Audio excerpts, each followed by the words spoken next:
But you're duty bound. I would I'm think. duty bound, but, you know, short of revealing information that I shouldn't reveal here, but I thought that I had no business. And I'll say this about this, when I was on the school board, there was based on the collective bargaining agreement, that there were certain levels that needed, that a grievance needed to go through before there was a hearing. And If those grievance steps aren't followed, and then unfair labor practice is filed, and then it gets kicked back to the commission to go through that grievance step, and I believe we have to go through that grievance step. But I guess the only thing I agree with regard to Mr. Roy is I don't think we're gonna settle it tonight. We have to find a way of getting the answer to the question. I think we need to settle that tonight.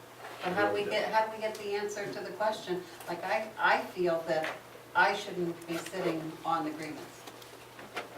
I mean, I don't speak for anybody else here, but I don't feel that I should be.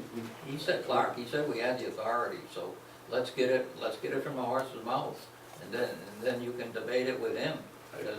I don't need to debate it with Attorney Higgins, because when I'm looking at the duties that I'm bound to do, I took an oath.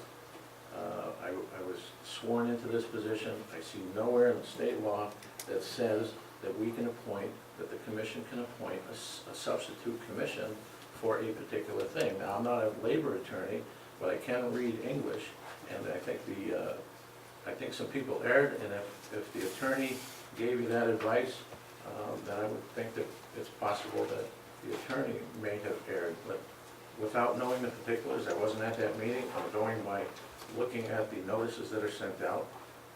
I'm going to make a motion at this point that we abolish this substitute commission, and that we cancel that appointment that's made for next week for that public hearing, and reschedule it to be heard in front of this board, and reschedule it and put notices up in accordance with the law of when it has to be put out there, because I don't believe, and I'm telling you right now, there's going to be another unfair labor practice. It costs us more money, because if I was the grievant, I would say I'm entitled under the collective bargaining agreement to go through a particular step, which I think is step 3, which goes to the police commission, and it never got heard by the police commission. It got heard by a substitute commission that was appointed by a commission that had no authority to appoint another commission. And we're going to end up spending more money. And this is what we're supposed to be doing, is sitting here hearing it. That's my opinion. So I'm going to make a motion. I can appreciate, can you hang on one second? Sure. I can appreciate certainly what you're saying, that you see nowhere in that chapter that, you know, gives the commission the authority. But I guess in my case, I felt as though I needed to step down, given the circumstances. And I guess we're not getting anywhere with regard to the discussion here, or we can't come to a final answer as to what is right and what isn't right. And I guess from where I stand, I guess we need to find the answer to this question of whether or not, based on my circumstances, of whether or not I can or I can't sit. That's for one. He has a different issue, that he feels that he was told that, that as a commission, we were told that we could appoint a substitute commission, and he feels that's, that's the route that not only should be taken, but that's the route that we've taken. And then you feel, so nobody is, Well, at a minimum, then this, I guess I'm looking for a way of resolving this issue, getting an answer. okay, then I would think at a minimum that we would have to postpone the upcoming hearings until we, and reschedule them, in case we get the opinion that, you know what, Commissioner Crowley is correct in his assumptions and his opinions, and that it needs to be heard in front of this commission. And that I should hear it? and that you should hear it. I don't know what your objections are, and we can talk about that in non-public, Yep.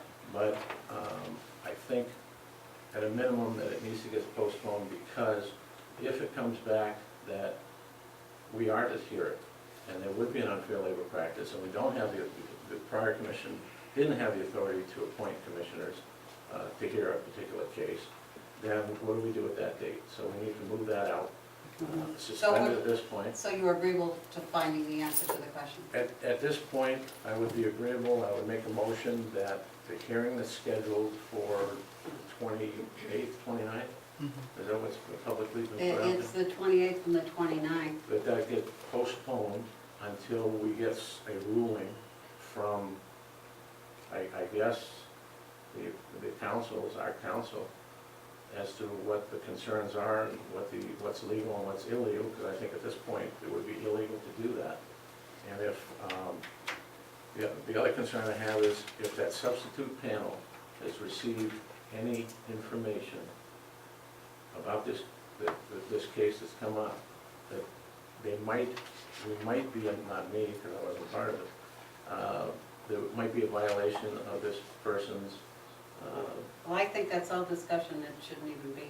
okay. Well, then I'll make the motion that we move this, cancel the hearing that's coming up next week that's been posted publicly to a further date that's amicable to both sides, the grievant and the police commission.